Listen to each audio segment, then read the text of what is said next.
서울 마포구에서 노인들이 괴한에게 습격을 당하는 사건이 잇따라 발생했습니다. 한 노인은 이 사건으로 병원으로 옮겨져 목숨을 건졌지만 그 전에 발생한 또 다른 사건의 피해자는 결국 숨지고 말았습니다.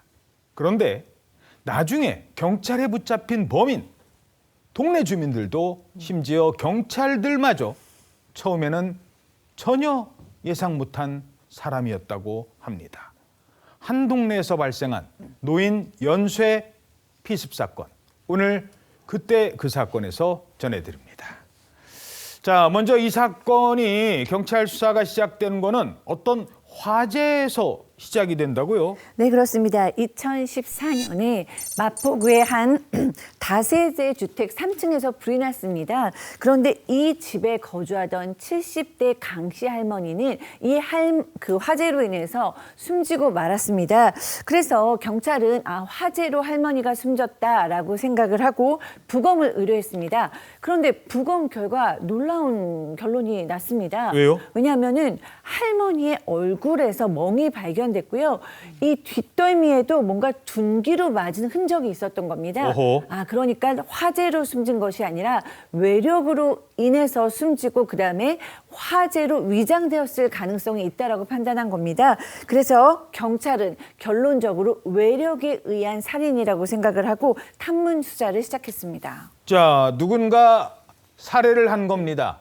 그래서 경찰이 이 사건 수사를 하는 와중에 또 다른 노인이 괴한에게 당했다고요? 그렇습니다. 할머니가 살해된 날로부터 엿새 후에 같은 동네에 거주하던 70대 할아버지가 또 이 습격당하는 일이 발생했습니다. 이번엔 할아버지? 네, 이 할아버지의 말에 따르면 이 집에 있는데 오전 8시쯤에 누가 와서 초인종을 누르더라는 거예요. 누구냐 물어봤더니 경찰이라고 했는데 사실 지금 할머니 살해 사건도 있고 하니까 의심 없이 문을 열어줬다. 그랬더니 경찰이 아닌 웬 젊은 남성이 이렇게 복부를 공격을 해왔다. 이렇게 할아버지가 얘기를 했고요. 결국 할아버지는 이 복부에 상처를 입고 쓰러졌습니다. 자, 이렇게 연쇄 피습 사건이 발생한 겁니다. 피습을 당한 할머니는 숨졌고 두 번째 피해자인 박 씨 할아버지는 병원으로 옮겨져 치료를 받았다고 합니다. 처음에 앰뷸런스 보더니 그다음에 그 사람 철수하고 수사관이 오더라고. 그 장갑 끼고 올라가서 조사하던데. 자, 그런데 얼마 뒤 범인이 사용한 그 흉기가 바로 그 근처에서, 그것도 동네에서 발견이 됐다고요? 그렇습니다. 경찰은 박 씨 할아버지의 집 근처에서 범행에 사용한 흉기를 발견을 했습니다. 곧바로 지문 감식을 의뢰를 했고요. 그리고 할아버지를 습격한 젊은 남성을 쫓기 시작했는데 좀처럼 찾기가 쉽지 않았습니다. 게다가 박 씨 할아버지 같은 경우에는 심리적으로도 좋지 않은 상황이었었는데요. 먼저 살해된 할머니와 거의 매일 만날 정도로 매우 친한 사이였기 때문인데요. 할아버지는 본인 소유의 건물 지하 1층에 있던 재개발 사무소에서 할머니를 처음 알게 되었다고 합니다.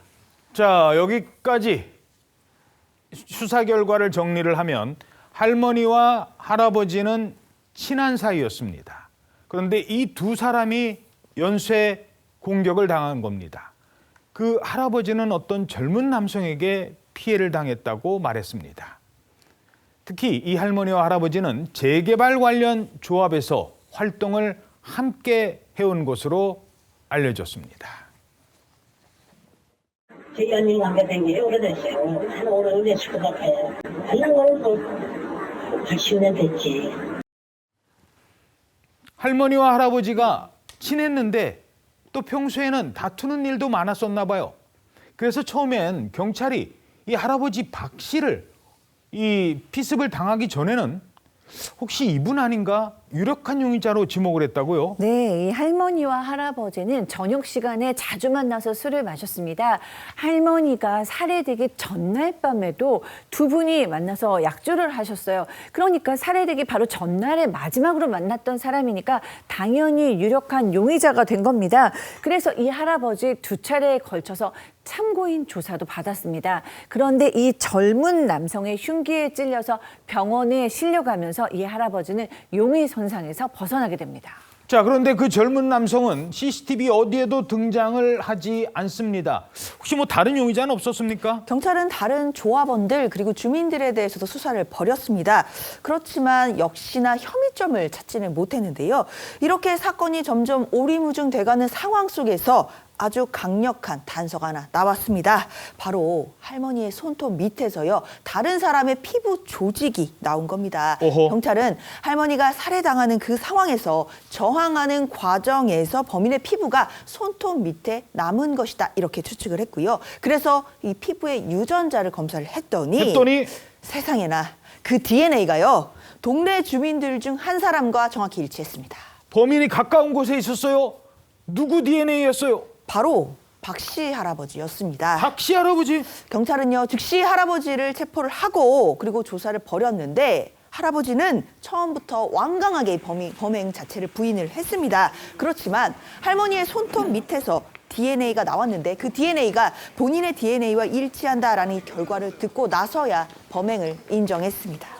할머니가 살해된 그날 무슨 일이 있었는데요?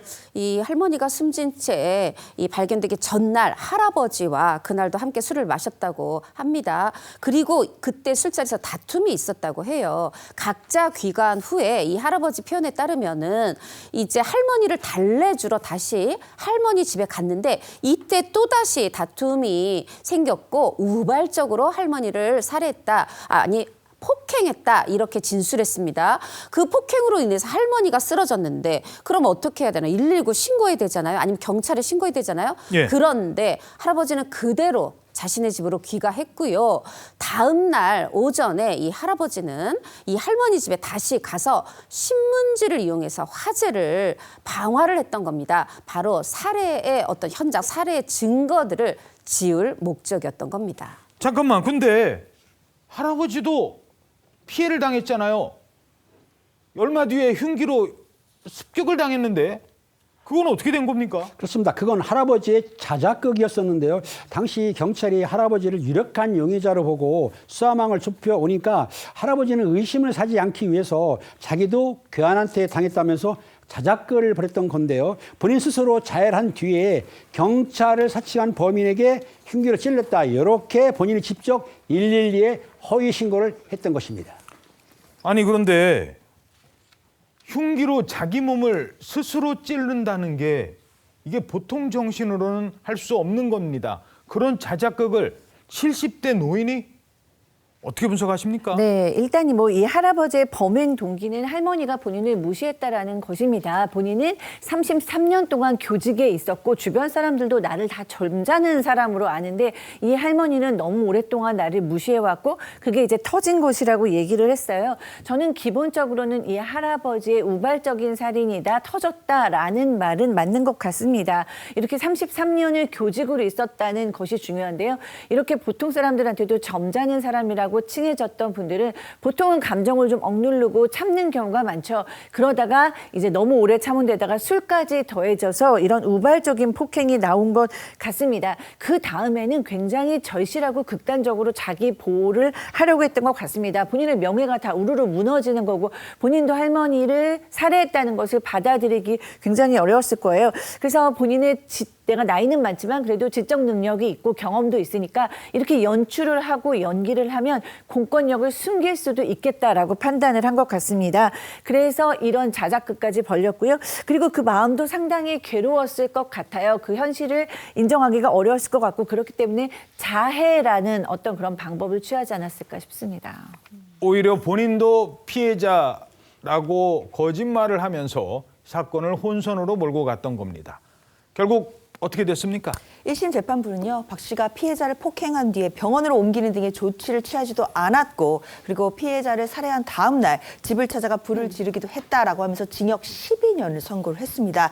그런데 2심에서 징역 7년으로 감형이 되었는데요. 박 씨가 75세의 노인이었다는 점 그리고 순간적으로 화를 참지 못하고 우발적인 범행으로 보인다는 점 그리고 유족과 합의한 점 등 이런 부분들을 고려했습니다.